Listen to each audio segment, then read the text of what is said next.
Good. यहाँ पर आए हुए सभी सम्मानित लोग जो भी हैं यहाँ पर, और कुछ पेशेंट्स हैं, कुछ उनके अटेंडेंट्स हैं, और मैंने सोचा कि मैं इस हीलिंग वीक में ऐसी क्या बात बोलूँ जो सबके लिए लाभकारी हो, क्योंकि हर घर में, हर ओपीडीज में इस तरह के पेशेंट्स आ रहे हैं आजकल। और अभी जो मौसम बदल रहा है ना, ये एक अलार्मिंग समय होता है जब हमारे स्वास्थ्य में बहुत सारी गड़बड़ियां होने की संभावनाएं हो जाती हैं अगर हमने ध्यान नहीं दिया। तो इसी के चलते हम लोग आज बात करेंगे एस्थमा की। बहुत ही कॉमन सा वर्ड है ना, दमा। सब लोग जानते हैं दमा ना? दमा पता है सबको? क्योंकि ट्रैक कर सकते हैं आप लोग, बात कर सकते हैं। तो एस्थमा जो है एक ऐसी बीमारी है जो हर दूसरे तीसरे घर में होती है। अगर आप इंसिडेंस की बात बताएं तो पूरे विश्व में 30 करोड़ से भी ज्यादा लोग एस्थमा से ग्रसित हैं। और अगर भारतवर्ष की बात बताएं तो 3.5 करोड़ के आसपास जो आबादी है वो उनको एस्थमा की बीमारी है। और आपको पता है कि हमारे भारत जो है वो इन 96% डेथ्स में आता है, मतलब कि एस्थमा प्रॉपरली ट्रीट और ट्रीट से पहले डायग्नोज यानी उसका निदान भी सही से नहीं होता है कि इनको एस्थमा है। कुछ लोग तो ऐसे हैं कि पूरा जीवन बीत जाता है और पता नहीं चलता कि उनको दमा था। वो कुछ न कुछ इधर उधर से क्रैक से गोलियां खाते रहते हैं और चीजें होती रहती हैं। और भारत की बात करें तो भारत में जो मोर्टेलिटी है यानी डेथ है वो पूरे विश्व में कहीं और से 3 गुना ज्यादा होती है। 3 गुना ज्यादा मोर्टेलिटी है और 2 गुना ज्यादा डिसेबिलिटी। तो आप सोच सकते हैं कि कितना भारतवर्ष में कितना अनट्रीटेड ये बीमारी है ना। चलिए जो बात करते हैं एस्थमा की, तो एस्थमा है क्या डेफिनेशन है? एस्थमा एक ऐसी कंडीशन होती है जिसमें हमारी सांस की नलियां, जैसे लोग सांस लेते हैं, वो इतनी रिस्पॉन्सिव, कुछ लोगों में जेनेटिकली इतनी सेंसिटिव होती है, हाइपर सेंसिटिव होती है कि उनके अंदर सूजन और सिकुड़न थोड़ा सा भी, जैसे आपको बताया, जैसे एक आपको एग्जाम्पल देते हैं, एक आम की पत्ती है, केले की पत्ती है, उसको आप छुएंगे तो कुछ नहीं होगा, लेकिन एक छूने का फिर छूएंगे तो तुरंत सिकुड़ जाएगी। उसी तरह से उन लोगों की सांस की नलियां इतनी सेंसिटिव होती है कि उसमें कुछ एलर्जेंस या ऐसे कुछ चीजें आती है, जो कोल्ड एयर आती है, तो सांस की नलियों में सूजन और सिकुड़न होने लगती है। और क्या होता है, उसमें बहुत सारा बलगम बनने लगता है और सांस की दिक्कत होने लगती है। तो ऐसी कंडीशन को हम लोग एस्थमा कहते हैं। और कुछ लोग कहते हैं तो सांस ऐसा चलता रहता है। जिसको प्रॉब्लम होती है उसको समझ में आता है कि एक्चुअल में ये प्रॉब्लम है क्या, है ना। एस्थमा ऐसी कंडीशन है, यहाँ पर आप देख सकते हैं कि किस तरह की सांस की नलियों में सूजन हो गई और सांस की दिक्कत रही है। क्या साइंस एंड सिम्टम्स है? सांस फूलना तो होता ही है ना, लेकिन कुछ लोगों को आप देखा होगा कि सांस में सीटी जैसी आवाजें आती हैं। तो वो सांस लेते हैं तो सीटी जैसी आवाजें आती हैं। वो बताते हैं सीने में जकड़न होती है, और वो बीच में होती है, कभी होती है कभी ठीक हो जाती है, सो नहीं पाते, विस्लिंग साउंड आती है सांस में, है ना। और लगातार खांसी आना, खास करके रात में, ये एक सिम्टम हो सकते हैं दमा के। क्या रिस्क फैक्टर्स होते हैं, क्या कॉज है? जैसे मैंने बताया इसका कारण क्या है, जेनेटिक होता है। नानी को था, बुआ को था, अब बच्चों में ग्रैंड पेरेंट, मदर फादर को नहीं था लेकिन बच्चे में हो गया। और बच्चों में खासकर महिलाएं ये ध्यान दें कि बच्चे आजकल होता क्या है कि कई हमारे पास पेडियाट्रिक पेशेंट भी आते हैं, बच्चे भी लेकर आते हैं, कहते हैं कि हमारा बच्चा जो है उसका वजन नहीं बढ़ रहा, खांसी करता रहता है। और भारतवर्ष जैसे देश में जहाँ पर टीबी एक बहुत मुख्य बीमारी है, लोग सोचते हैं ये टीबी ही होगा इसको, है ना। उसको पसलियां चल रही है, उसको खांसी आ रही है, रात खांसी आ रही है, दौड़ भाग नहीं पा रहा है, वजन गिर रहा है। तो ऐसे केस में भी ये एस्थमा हो सकता है। तो एस्थमा एक जेनेटिकली प्रीडिस्पोज्ड, यानी कि वातावरण के कारण, और जो हमारे जेनेटिक है, हमारे दादा परदादाओं को किसी को था, वहां से वो जीन्स ट्रेवल होके ट्रांसफर होके हमारे पास तो पहुंच गए और हमें दमा होता है। क्या क्या ट्रिगर्स हो सकते हैं? देखिए ये सारी चीजें ऐसी हैं जो दमा को बढ़ाने में काम करती है। यानी जिसको पहले से दमा की बीमारी है लेकिन उसको दमा का अटैक कब पड़ता है, जब ये ट्रिगरिंग एजेंट, यानी ऐसी चीज जैसे कि एलर्जेंस बेस्ड, जैसे पॉलेंस हो गया, परागकण, है ना, जो जानवर हम लोग पालते हैं उनकी रूसी एनिमल टेंडर, मोल्ड मानी, जैसे कि सब्जियां सड़ रही है या घर में सीलन होती है कुछ लोगों के, है ना, सीलन होती है, कॉकरोच होते हैं, ये सब इनके पर से, उनके पंखों से वातावरण में जो गंदा होता है, डस्ट माइट्स, है ना, हर धूल के अंदर बहुत छोटे छोटे कीड़े होते हैं जिनको डस्ट माइट्स कहते हैं, ये सब जो है ट्रिगर का काम करते हैं। और जिस घर में देखिएगा कि भारतीय घरों में जैसे बहुत ही एफ्लुएंट घर, बहुत अच्छा घर बना है किसी का, और बहुत ही डर्टी घर है, दोनों में एस्मा के मरीज पाए जाएंगे। डर्टी घर में मतलब क्या हो गया, घर में धूप नहीं आ रही, हर जगह गंदगी पड़ी है, साफ सफाई नहीं है ना, सीलन है जैसे मैंने बताया। और एफ्लुएंट घर में जैसे बहुत अच्छे, बहुत बढ़िया घर बना हुआ है, लेकिन उसमें पर्दे बहुत होंगे, है ना, कारपेट्स होंगी, एनिमल्स पाले जाते हैं घर पे, बिस्तरों पे सॉफ्ट पैड रखे रहते हैं, होता है ना, हम लोग सोचते हैं कि बेडशीट्स नहीं चेंज करते, है ना। कई बार तकिया जो है एक बार खरीदी गई थी, शादी में दहेज में आई थी तकिया, और 20 साल का लड़का हो गया तब तक वही तकिया चल रही है, और कवर भी चेंज हुए, है ना। तो ये सब क्या करते हैं, वहां पर डस्ट और डस्ट माइट्स ये सब चीजें पनपते हैं और एस्मा का ट्रिगर का काम करते हैं। कुछ सर्दी जुकाम हो रहा है, जैसे कि मौसम बदल रहा है ना, इस समय मौसम बदल रहा है, और इस मौसम बदलते में क्या क्या चीजें परिवर्तन आएंगे, हमारा एनवायरमेंट जो है, हमारा जो वातावरण है, इसका कंटेंट भी चेंज होता है। क्यों, जो परागकण की बात करें, है ना, ये लोग ट्रैवल करते हैं रेस्पिरेटरी इन्फेक्शन, वायरल फ्लू वाले, है ना, इन्फ्लुएंजा। अभी देखिए कितने वायरल फीवर के अभी मरीज बढ़ते हैं इसी समय, क्योंकि मौसम बदल रहा है। मौसम बदलते समय क्या होता है, हमारा जो पेड़ पौधे होते हैं, जो खेती होती है, वहां पर भी जो पेड़ पौधे होते हैं वो अलग अलग से हो जाते हैं। और पॉलेंस जिसकी बात हम कर रहे थे, वो 200 किलोमीटर दूर से ट्रैवल करके आ जाते हैं। 200 किलोमीटर यानी कि आप सोच के देखिए, यहाँ फैजाबाद में कोई पेड़ पौधा हो रहा होगा, वहां के परागकण यहाँ आ रहे होंगे इतनी दूर से, है ना। तो इतना दूर ट्रेवल करते हैं। कुछ मेडिसिन से अपने आप दवाई नहीं खानी चाहिए, खास करके पेन किलर जो हम लोग बिना सोचे समझे उठा के खा लेते हैं।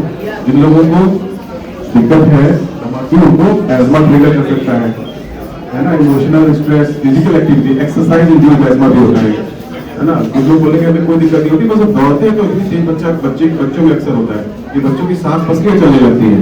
खेलता कूदता तब भी होते हैं, अपने साथ के बच्चों के साथ जब रहता है तब खेलता कूदता है, लेकिन जब तो उसकी सांस पूरी तो बैठ जाता है, उसकी पसलियां चलने लगती है, उसे खांसी आने लगती है, तो उसे एक्सरसाइज इंड्यूस्ड एस्मा कहते हैं, है ना। कुछ प्रोसेस्ड फूड आजकल लोग जो बच्चों में भी देखा गया है कि बच्चों में क्या, बड़े भी ले रहे, पिज्जा बर्गर ये सब खाते, प्रोसेस्ड फूड खाते हैं, प्रिजर्वेटिव्स होते हैं, वो भी ट्रिगरिंग एजेंट का काम करते हैं। और एयर पॉल्यूशन, समय पॉल्यूशन की बात करें तो भारतवर्ष में पूरे विश्व की 15 सिटीज में से पूरे वर्ष की 14 सिटीज इंडिया में है, जो कि मोस्ट पॉल्यूटेड माना है WHO ने। अब सोच के देखिए इतना पोल्यूशन है, तो ये किसी का एस्मा यहाँ पर कंट्रोल नहीं कर पा रहे हैं लोग। कोल्ड एयर, ठंडी हवा अगर आती है तो भी, है ना। और गैस्ट्रोइंटेस्टाइनल रिफ्लक्स, अधिकतर होता क्या है कि हमारे पास पेशेंट्स आते हैं और खास करके उनको दमा कंट्रोल ही नहीं हो रहा है, खांसी कंट्रोल ही नहीं हो रही है, और अधिकतर क्या होता है कि उनको एसिडिटी की प्रॉब्लम बनी रहती है, और ऊपर मुंह में खट्टा पानी आना, है ना, ये लगा रहता है। और ऐसे पेशेंट्स को ट्रीटमेंट चाहिए, सिर्फ उनको GERD यानी उनका जो खट्टा पानी मुंह में आ रहा है उसको कंट्रोल कर लेना, एस्मा अपने आप कंट्रोल हो जाएगा। तो कहने का मतलब है कितने भिन्न तरह के कारण जो होते हैं वो एस्मा कर सकते हैं, है ना। तो ये सब चीजें हमें मालूम होना चाहिए। रिस्क फैक्टर्स क्या है, जैसे हमने बताया कि अगर घर में किसी को एस्मा रहा है ना, मम्मी को था, यूजुअली मम्मी की तरफ से आता है, मम्मी, नानी, मौसी। और कोई और एलर्जी कंडीशन, जैसे कि कभी कभी होता है कि लोग कहते हैं कि सर्दी जुकाम बना रहता है ना। अभी यंग थे तो उनको सर्दी जुकाम बना रहता था, अब जाके दमा हो गया। तो इसको हम लोग इस तरह से बताते हैं कि अगर छत टपक रही है ना, तो फर्श कभी ना कभी गंदी होगी। छत हो गया ये, है ना, और फेफड़ा हो गया जमीन। तो अगर यहाँ से बार बार सर्दी जुकाम हो रहा है जिसको, उसको एक अलार्मिंग साइन माने कि वो आगे चल के अगर उसको कंट्रोल नहीं करते तो दमा बनेगा ही बनेगा, यदि वो एक एलर्जिक राइनाइटिस है। आपको पता है 80% जो दमा के मरीज होते हैं, 80% यानी हर 10 में से 8 मरीज इनको दमा है, उनको एलर्जिक राइनाइटिस यानी बार बार जुकाम होने वाली दिक्कत रहती है ना। तो बहुत इंपॉर्टेंट फैक्टर है। ओवरवेट, आजकल देखा है कि लोग वेट पे बिल्कुल ध्यान नहीं देते, ओवरवेट हो जाते हैं, कहते हैं मैं वेट कैसे कम करूं। अरे वेट कम नहीं करना है, वेट को मैनेज करना है। आपको सोचना है कि आपको जो भी चीज करना चाहिए वो करें, फास्ट फूड खा रहे हैं, पिज्जा स्विगी से। अब तो रात रात में देखा गया घर घर में, है ना, मंगा लेते हैं, स्विगी हो गया, जोमेटो हो गया, है ना। लेट नाइट ईटिंग को बंद करना पड़ेगा और बच्चों को भी एजुकेट करना पड़ेगा, क्योंकि वही आने वाली जनरेशन है ना। इसी समय से अगर चीजों को कंट्रोल किया जाएगा तो आने वाले समय में चीजें बेहतर हो सकती हैं। Smoking habit is very important. अगर स्मोकर है तो उसके लिए तो ये है। और सेकेंड हैंड स्मोक, मतलब आप स्मोक करते हैं घर में, पति स्मोक करते हैं तो उनके वाइफ को भी स्मोक जा रहा है, बच्चों को भी जा रहा है, वो सेकेंड हैंड स्मोक कहते हैं उसको। और 90% केसेस में देखा गया कि सेकेंड हैंड स्मोक ज्यादा रिस्क फैक्टर। अगर आप बाहर सिगरेट पी रहे हैं और घर में पी रहे हैं, फर्क पड़ेगा। छोटी सी जगह पे अगर आप धुआं कर रहे हैं और बाहर कर रहे हैं, दोनों में फर्क है ना। और बहुत सारे ऑक्यूपेशन होते हैं, जैसे बहुत सारे व्यवसाय हैं जिसमें कि डस्ट, केमिकल डस्ट होती है, चीजें होती हैं, और वहां पर धुओं से भी बहुत सारे दमा बढ़ सकता है ना। तो ये सब चीजें हैं। बहुत तरह की कंडीशन है, बहुत तरह के एजमा को क्लासिफाई किया गया। जैसे हम लोगों ने बात की कि कितने तरह के एजमा होते हैं, उसमें एलर्जिक टाइप का अगर पता है कि नॉन एलर्जिक टाइप के एजमा भी होते हैं। मोस्टली 80% जो एजमा होती है वो एलर्जिक टाइप की होती है और 20% नॉन एलर्जिक होते हैं, है ना। तो कई बार होता है कि हम लोग सोचते हैं कि हाँ इसको कैसे ट्रीट किया जाए, क्या इसको लेना है नहीं लेना है। कई लोगों को बताया गया कि भाई इनहेलर्स लेना जरूरी है अगर आपको एस्मा डायग्नोज होता है। तो एस्मा को डायग्नोज करने के लिए पहले तो अगर आप ये लक्षण जितने हम लोगों ने बात की, किसी को सर्दी जुकाम बार बार होता है, किसी को सांस लेने में पसलियाँ चलती हैं, सीने की छाती में जलन सी लगती है, या बच्चों का जैसे बताया, तो आपको एस्मा स्पेशलिस्ट या चेस्ट पे ओपीडी में दिखाना चाहिए। क्योंकि अगर आप उसको जल्दी डायग्नोज कर लेते हैं तो चीजें जल्दी से कंट्रोल हो सकती हैं। क्योंकि एक बात समझ लीजिए, जलती हुई लकड़ी में आग जितनी जल्दी बुझाएंगे ना, लकड़ी उतनी कम जल पाएगी। होता क्या है कि अगर हम इनहेलर लेते नहीं लेते, इसके हम कुछ मिथ्स की भी बात करेंगे। तो ये इनहेलर्स आज तक पूरी सदी का सबसे बड़ा आविष्कार है, पूरी सदी का सबसे बड़ा आविष्कार है। पुराने जमाने में एस्मा का कोई ट्रीटमेंट नहीं था, एस्मा में गोलियां खाते थे और उसके तमाम साइड इफेक्ट। आप खुद सोच के देखिए, अगर फेफड़े में दिक्कत है और आप वही गोली खा रहे हैं पेट में, तो पहले पेट में जाएगी, वो फिर ब्लड में जाएगी, सांस की दवा फिर किडनी में जाएगी, वहां पर कोई काम है नहीं है। किडनी में जाएगी, ब्रेन में जाएगी, वहां पर उसका काम है सांस की दवा का कोई काम नहीं है। तो लंग्स में जब जाएगी तब तक कितनी जगह जा चुकी होगी, जहां पर वो सिर्फ क्या करेगी, इफेक्ट तो कुछ नहीं आएगा, क्या करेगी, साइड इफेक्ट, है ना। इनहेलर्स का क्या काम है, वो सीधे ड्रग डिलीवरी कराती है। एक तो कम डोज में जाएंगे, डोज कम होगी, सीधे ड्रग डिलीवरी कहाँ होगी, फेफड़ों के अंदर, है ना, जहां पर बीमारी है। तो ये इनहेलर्स बहुत जरूरी है। बहुत तरह के इनहेलर्स होते हैं, जैसे कि यहाँ पर हम एक मोस्ट कॉमन एमडीआई देख सकते हैं, पंप होता है, उसके आगे स्पेसर लगाते हैं, उसको लेते हैं, है ना। और नेबुलाइजर यहाँ पर ओपीडी में रहता है, इमरजेंसी में रहता है, इस तरह से भी हम दवाएं ले सकते हैं, है ना। ड्राई पाउडर इनहेलर्स होते हैं, ये भी हम लोग ले सकते हैं। तो इस तरह की चीजें बहुत इंपॉर्टेंट है, क्योंकि ये क्या करेंगी, हमारे दिमाग को कंट्रोल करेंगे, है ना। तो ये बहुत इंपॉर्टेंट है। और फर्स्ट एड क्या होना चाहिए, जब भी आप अगर मान लीजिए कि आप हैं इनसे, तो इसमें तो स्लाइड इस तरह से, लेकिन मैं आपको बताऊं कि फर्स्ट एड क्या होना चाहिए। आपको अपने रेस्क्यू मेडिकेशन हमेशा, जो भी दमा के मरीज है उन्हें अपने पास, अब तो स्मार्ट इनहेलर्स आ गए हैं, है ना। पहले होता था कि एक मतलब रेस्क्यू मेडिसिन अलग होती थी और मेंटेनेंस मेडिसिन अलग होती थी। अब आज के समय में एडवांस ट्रीटमेंट हो गया है, तो बहुत सारी चीजें, स्मार्ट थेरेपीज आ गई हैं। तो इसमें क्या करना है आपको, इसमें अपने साथ इनहेलर्स अपने पॉकेट में रखना है या अपने बैग में रखना है, स्मार्ट इनहेलर्स, है ना। अगर लगता है कभी कभी आपको एक्सपोजर होता है, सबसे पहले तो उस एक्सपोजर से रखिए, है ना। कहीं धूल लगकर या ऐसी क्राउडेड प्लेस में जहाँ आपको लग रहा है कि चेस्ट टाइटनेस शुरू हो गई है या खांसी बढ़ गई है, अपने आप को उस माहौल से तुरंत हटाइए। कोशिश करिए स्ट्रेट बैठे कहीं पर जाके, है ना। अपना रेस्क्यू मेडिकेशन या अपना स्मार्ट इनहेलर आप उसका पंप ले सकते हैं, है ना, और फिर आप फॉलो कर सकते हैं। तो ये एक फर्स्ट एड आपके पास हमेशा होना चाहिए, राइट। और कुछ चीजें मैं और कुछ बताऊंगा कि कई बार होता है कि हम ये सोचते हैं कि सांस फूल रही है तो ये सिर्फ दवाई है। ये भी जानना बहुत जरूरी है कि एस्थमा है कि नहीं है, क्योंकि कई बार होता है कि हर सांस फूलना, जैसे हर चमकती हुई चीज सोना नहीं होती, उसी तरह से हर सांस फूलना दमा नहीं होता, है ना। हमारे टीचर कहा करते हैं। तो अब यहाँ पर क्या क्या कारण हो सकते हैं, जैसे हमने बताया ट्यूबरकुलोसिस भी एक बहुत डायग्नोसिस है। जब अगर आपको सांस फूलती है, खांसी वसी आती है, तो आप जरूर एक चेस्ट एक्सरे कराएं, है ना। चेस्ट एक्सरे में दिखेगा कोई दाग धब्बा तो नहीं है, है ना। पल्मोनरी फंक्शन टेस्ट होता है, दमा को डायग्नोस करने के लिए। और क्या हो सकता है, सीओपीडी। अक्सर क्या होता है, जो लोग सिगरेट विगरेट पीते हैं, बीड़ी पीते हैं आजकल, उन लोगों में खासकर की सीओपीडी नामक बीमारी होती है। आईआईडी जिसमें फेफड़े सिकुड़ जाते हैं, ये भी हो सकता है। कई बार कुछ हार्ट की बीमारियां भी होती है, दिल की बीमारियां जिसमें सांस फूल सकती है, गुर्दे की बीमारियां हो सकती है जिसमें सांस फूल सकती है ना। कई बार खून की कमी होती है जिसमें सांस फूल सकती है। तो ये सारी चीजें जो है दमा कर सकती है, दमा की तरह प्रेजेंट कर सकती है ना। तो ये हमें मालूम होना चाहिए। और लास्ट में मैं कुछ बातें बताऊंगा। बहुत सारी मिथ्स हैं दमा को लेके, इनहेलर्स को लेके, दमा को लेके बहुत सारी मिथ्स हैं, उसके बारे में बताऊंगा।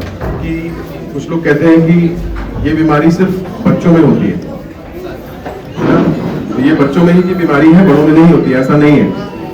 बचपन से शुरुआत होने की कहानी शुरू हो जाती है, बहुत बचपन से शुरुआत हो जाती है। जो जेनेटिकली प्रीडिस्पोज होते हैं 2/3 केसेस में, लेकिन 1/3 केसेस में 18 साल के बाद भी हो सकती है। और कुछ केसेस में इवन 50 साल की उम्र के बाद भी दमा शुरू हो सकता है ना। तो ये बिल्कुल ना सोचें कि ये सिर्फ बच्चों की बीमारी है, बच्चों में ही होता है ये दमा वगैरह। दमा एस्थमा, ब्रोंकियल एस्थमा की बात करें, ये बड़ों में भी पॉसिबल है, बड़ों में ही डायग्नोस हो सकता है। कुछ लोग कहते हैं क्या ये एक दूसरे से फैल सकता है, तो नहीं, ये इन्फेक्शियस नहीं है, कंटेजियस नहीं है। आप अगर हैं तो आपके रहने से किसी को नहीं हो जाएगा। हाँ, आप माँ बेटे हैं तो माँ से बेटे के जीन्स में चला गया, लेकिन उसके खांसने से या उससे दमा ट्रांसफर ऐसे नहीं होगा, है ना। परिवार के लोगों में इस तरह से ट्रांसफर नहीं होगा।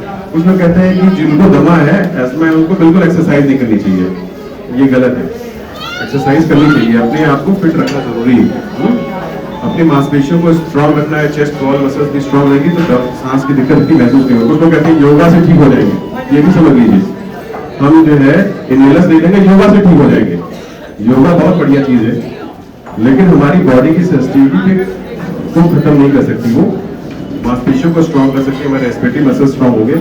आप योगा जरूर करिए, योगा जरूर करना है, लेकिन दवा को नहीं बंद करना है, इनहेलर्स नहीं बंद करना है। अभी मैं बताऊंगा क्यों नहीं बंद करना है, इसको भी समझना बहुत जरूरी है ना। कुछ लोग कहते हैं जैसे इनहेलर्स लेंगे तो आदत पड़ जाएगी, इनहेलर्स नहीं लेंगे, इनहेलर्स लेने पे आदत पड़ जाएगी। आदत तो रोटी खाने की भी है क्या, रोटी तो खाते हैं ना, क्यों खाते हैं, उसकी आदत है क्या, जरूरत है ना शरीर की। पानी को पीते हैं, जरूरत है कि आदत है, जरूरत है ना। इसी तरह से इनहेलर्स जो है हमारी, आप कहिए कि मैंने चश्मा लगाया, अब ये इसकी आदत नहीं है, इसकी जरूरत है ना। तो इसी तरह से इनहेलर्स की आपको जरूरत है अगर आप एस्थमेटिक हैं, क्योंकि आपकी सांस की नलियों में सिकुड़न होगी तो शरीर में ऑक्सीजन कम आ जाएगा और दिक्कत हो सकती है, फेटल हो सकता है चीजें, है ना। और कुछ लोग कहते हैं कि आराम मिलने के बाद इनहेलर्स लेने की क्या जरूरत है। तो जैसे मैंने बताया, इनहेलर्स तो लेने की जरूरत इसलिए है क्योंकि हमें हमारी सांस की नलियों को, हमें भी सांस लेने का अधिकार है कि नहीं, सबको है भाई, जो दमा का मरीज है उसको भी अधिकार है ना। और सीरियस कंडीशन है कि नहीं, कुछ लोग कहते हैं सीरियस कंडीशन नहीं है, कुछ लोग कुछ को बहुत ही उसका घर में रहता है हमेशा, मैंने देखा है ऐसे, अरे ये तो हमेशा सांस लाते रहते हैं, इनका ऐसे ही चलता रहता है। तो जिनको भी एस्थमा है, घर में बड़े बूढ़े हैं, उनको अच्छे से केयर करिए, है ना। क्योंकि तो जिसकी सांस फूल रही होती है उसी को पता होता है कि क्या दिक्कत हो रही है। दूसरे लोग सिर्फ, है ना, सहानुभूति दिखा सकते हैं। और कई बार होता है, मैं आपको एक चीज और बताता हूँ कि कई बार होता है कि सिर्फ खांसी करते हुए कई बार ओपीडी पेशेंट आते हैं, उनको और कोई सिम्टम नहीं होते, है ना। कहते हैं कि अब उनको बताया जाता है कि जब टेस्ट किए जाते हैं तो इनको एस्थमा है, तो उनको विश्वास नहीं होता कई बार कि सिर्फ खांसी की दमा हो सकता है। तो ऐसा नहीं है, सिर्फ खांसी कफ वेरिएंट एस्थमा होता है, जिसमें सिर्फ खांसी ही आती है और वो ठीक कैसे होकर उनको इनहेलर दिया जाता है, वो ठीक हो जाते हैं, कंट्रोल आ जाता है। तो बहुत सारी चीजें ऐसी हैं जो हमें समझना है कि एजुकेट होना है हमें आपको जो नॉलेज है वो और लोगों को तक पहुंचाइए। क्योंकि देखिए इसमें शर्माने की कोई बात नहीं अगर आपको दमा है, क्योंकि बहुत सारे सेलिब्रिटीज टीवी पे आते हैं, न्यूज में आते हैं, है ना, ऐड करते हैं, खुद बताते हैं कि मुझे एस्थमा है। आपने देखा होगा अमिताभ बच्चन को, है ना, बड़े बड़े सेलिब्रिटीज को देखा होगा, परेश रावल है, बहुत बड़े बड़े सेलिब्रिटीज हैं। यहाँ पर ऋतिक रोशन को कोई जानता भी नहीं होगा, है ना, लेकिन वो ऐड करते हैं कि इनहेलर्स है दमा के, इनहेलर्स है सही दमा के लिए, है ना। ये सब एड्स देखे होंगे। तो इसलिए क्यों करते हैं, क्योंकि आपको एजुकेट करना है, लोगों को बताना है कि ये सब चीजें। बहुत सारे अब कहेंगे हाँ स्पोर्ट्स नहीं खेल सकता, क्या है, हमारा बच्चा स्पोर्ट्स नहीं खेल सकता। आपको पता है सौरव गांगुली इज एस्थमेटिक और वो भारत का कैप्टन थे, है ना। हम किसी फील्ड में नहीं जा सकते, हम एक्टिंग नहीं कर सकते, तो ये इतने सारे एक्टर्स हैं, प्रियंका चोपड़ा को भी है, बहुत सारे पॉलिटिशियंस हैं, हमको है, तो आप हर फील्ड में उतना ही एक्सेल कर सकते हैं जितने नॉर्मल लोग कर सकते हैं, बशर्ते आप इस चीज को समझ लें कि एस्मा को कंट्रोल करना बहुत जरूरी है। अपने डॉक्टर से परामर्श करें, चेस्ट ओपीडी में दिखाएं, एस्मा स्पेशलिस्ट को दिखाएं यदि कुछ साइंस इस तरह के नजर आते हैं, और खास करके अपना ध्यान रखें इस बदलते मौसम में, जबकि एस्मा के सिम्टम्स बढ़ने की उम्मीद होती है ज्यादा, है ना, खतरा ज्यादा रहता है। वैक्सीनेशन करवाएं, है ना, फ्लू का वैक्सीन लगता है, बहुत सारी चीजें हैं जो कर सकते हैं, राइट। इसके अलावा किसी के पास कोई क्वेश्चन है, ये मेरा प्रेजेंटेशन यही था, और अगर आपके पास कोई क्वेश्चन हो तो आप इसके बाद क्वेश्चन पूछ सकते हैं। Thank you.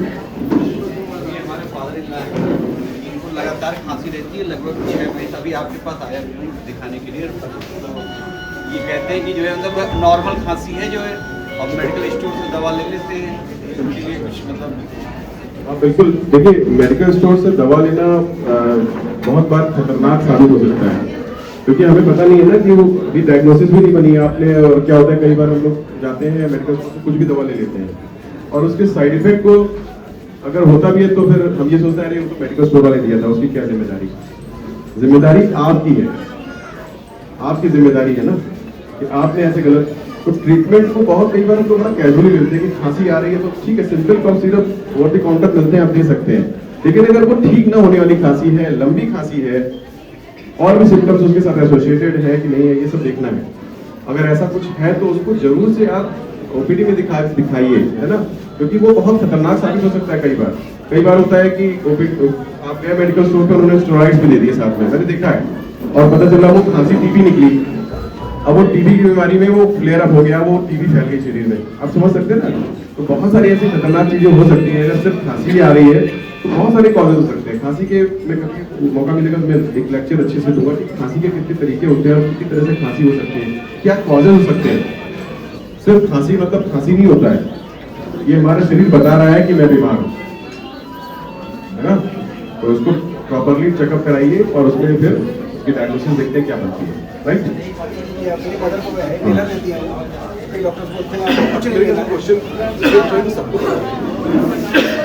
कई बार डॉक्टर बोलते हैं इन्हें लेने के बाद पानी नहीं पीना है, और कई डॉक्टर बोलते हैं कि आप इन्हें लेने के बाद पानी पीजिए, तो क्या सर, क्या इसका सही तरीका है?